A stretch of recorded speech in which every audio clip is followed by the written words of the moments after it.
অচক্ষ নামাজ পড়েই ভেবে বসবেন না যে অনেক কিছু করে ফেলছে। এক চিল্লা দিয়ে মনে করে ফেলবেন না যে দিনের জন্য অনেক কিছু করে ফেলছে।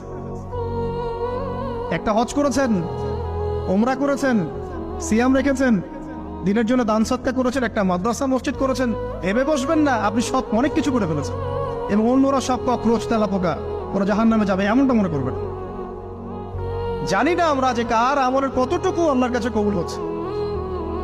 তো এখানে এই ব্যক্তির সমস্যা ছিল এই, সে নিজের আমলটাকে অনেক ভারী মনে করছিল এবং সে স্টেটমেন্ট দিয়ে ফেললো যে তোকে আল্লাহ পাক মাফ করবে না।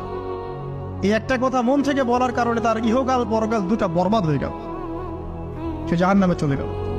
ঠিক আরেক ব্যক্তির ঘটনা আছে এমন, এগুলো সবগুলো রেফারেন্স আছে।